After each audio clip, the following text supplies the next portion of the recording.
रिश्तेदारों के पास छोड़कर इस देश दुनिया को त्याग कर एक सन्यासी बनने के लिए घर से निकल पड़ा। उसने गांव में किसी को कुछ नहीं बताया। किसी को नहीं पता था कि आनंद अचानक कहां गायब हो गया। सन्यास की दीक्षा लेने के लिए वो एक बौद्ध भिक्षु के पास पहुंचता है। बौद्ध भिक्षु उस समय ध्यान में बैठे हुए थे। ध्यान से बाहर आने के बाद वो बड़े ध्यान से आनंद के चेहरे को देखते हैं और उससे सन्यासी बनने का कारण पूछते हैं। इस पर आनंद उन्हें अपनी पूरी आप बीती सुना देता है और कहता है कि हे बंदे, इस दुनिया से मुझे कुछ भी हासिल नहीं हुआ। मेरा मन इस दुनिया से विरक्त हो चुका है। जब अपने दोस्तों ने ही मेरा साथ नहीं दिया तो इस दुनिया में रहने का क्या मतलब, और इसी वजह से मैं सन्यासी बनना चाहता हूँ। ये सुनने के बाद बौद्ध भिक्षु ने उपदेश देना शुरू किया।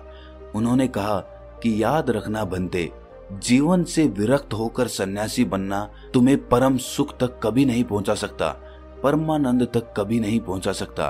तुम दुनिया से अपने मन पर एक बोझ लेकर विरक्त हुए हो। तुम दुनिया से परमात्मा की खोज करने के लिए विरक्त नहीं हुए हो। इस भ्रम में कभी मत रहना। तुम संसार से विरक्त हुए हो क्योंकि संसार ने तुम्हें धोखा दिया, ऐसा तुम्हें लगता है। इसीलिए तुम परमात्मा पे कभी विश्वास नहीं कर पाओगे और ना ही उन पे अपनी पूर्ण आस्था बना पाओगे। इसीलिए सन्यासी होने का भी तुम पूरा लाभ कभी नहीं उठा पाओगे। सन्यासी होने का लाभ तब मिलता है जब हमारी प्रभु में, परमेश्वर में, परमात्मा में पूर्ण आस्था बन जाती है। मैं तुमसे पूछता हूँ, क्या तुम्हारी आस्था परमात्मा में है?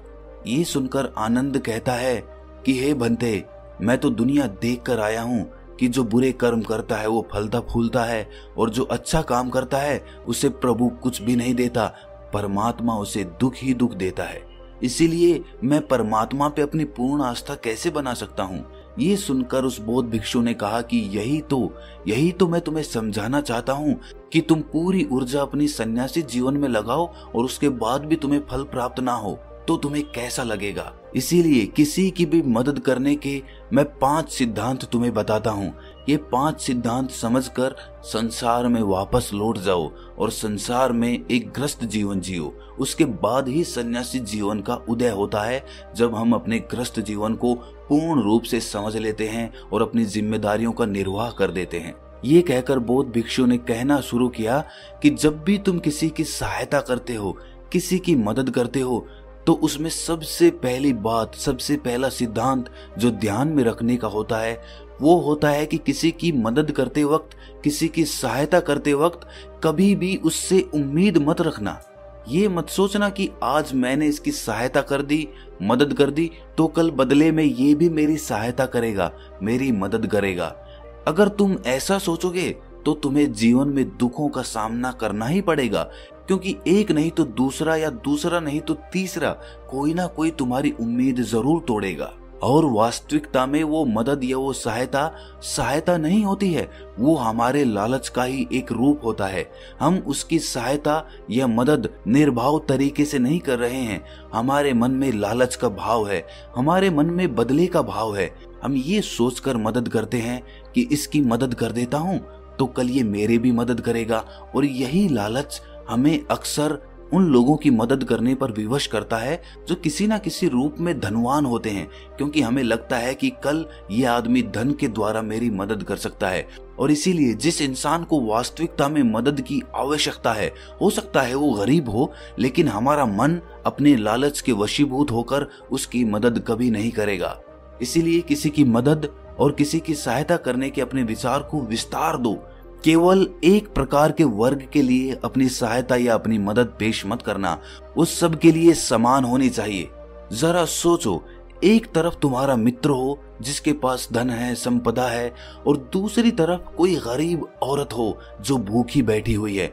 तुम्हारा दोस्त तुमसे कहता है कि यार आज तो खाने के लिए अच्छे अच्छे पकवान मंगवा लो बाजार से, और दूसरी तरफ वो औरत तुमसे 2 सूखी रोटी मांग रही है, तो तुम किसकी मदद करोगे? कौन मदद का हकदार सबसे पहले है? सबसे पहले हमारा कर्तव्य बनता है कि उस औरत की भूख मिटाएं। लेकिन अक्सर इंसान ऐसे नहीं सोचता।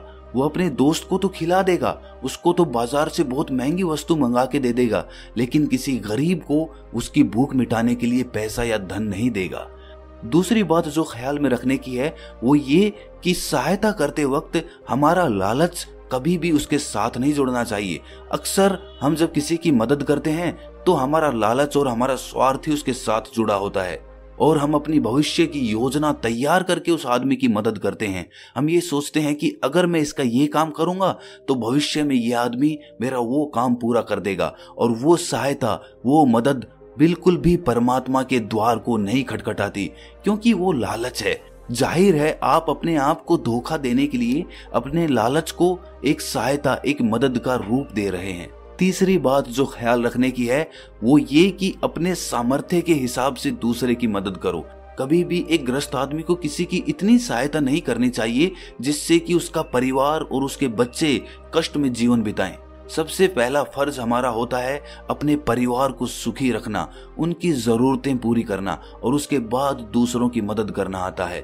लेकिन कुछ लोग दूसरों की मदद पहले करते हैं और अपने परिवार को तवज्जो कम देते हैं, जिससे कि परिवार में लड़ाई झगड़े आए दिन पनपते रहते हैं, और ये सब हम समाज में देखते रहते हैं अपने आसपास। अगली बात जो ख्याल में रखने की होती है वो ये कि अपना कर्म, अपनी जिम्मेदारियां पहले निभानी होती हैं। हम अपना कर्म, अपना काम छोड़कर पहले दूसरों की मदद करने के लिए चले जाते हैं, और जब दूसरा बदले में हमारी मदद नहीं करता तो हमारा दिल दुखी हो जाता है। हम सोचते हैं कि मैंने तो अपना काम छोड़कर उस आदमी की मदद की थी और वो आदमी मेरी मदद ही नहीं कर रहा है। इसीलिए अपना कर्म सर्वोपरि, अपना कर्म सबसे ऊपर, क्योंकि वही काम करने के लिए इस दुनिया में हमारा जन्म हुआ है। और सबसे आखिर में जो बात समझने की है वो ये कि परमात्मा की मर्जी से ही सब कुछ होता है। हमारा कर्तव्य है अपने कर्म को करते जाना।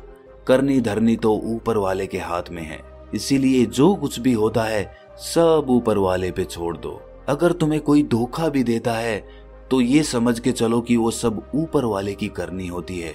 आप ये मान के चलो कि मैं करता नहीं हूं, मैं तो एक माध्यम हूं, करवाने वाला तो वो है, उसके सामने किसकी मर्जी चली।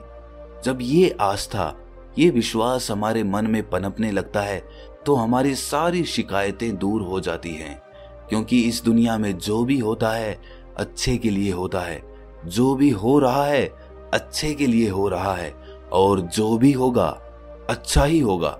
चाहे हमारी बुद्धि आज वर्तमान में इस सिद्धांत को ना समझ पाए, लेकिन जीवन में कभी ना कभी किसी ना किसी मोड़ पर आपको जरूर ये एहसास होगा कि जो हुआ था वो अच्छे के लिए ही हुआ था। इसीलिए सारी शिकायतें दूर कर दो और बस अपना कर्म करते जाओ, अपने ग्रस्त जीवन को पूर्ण रूप से जी लो, और उसके बाद ही सन्यासी जीवन की नींव होती है। इसके बाद बौद्ध भिक्षु ने आनंद को कहा कि वापस अपने गांव लौट जाओ, अपनी बेटियों को वापस लेकर आओ, उन्हें पालो पोसो, अपने बच्चों को वापस लेकर आओ, दूसरी शादी कर लो, लेकिन बच्चों का पालन पोषण अच्छे तरीके से करो। ये सुनकर आनंद अपने बच्चों के साथ अपने गांव में वापस लौट आता है।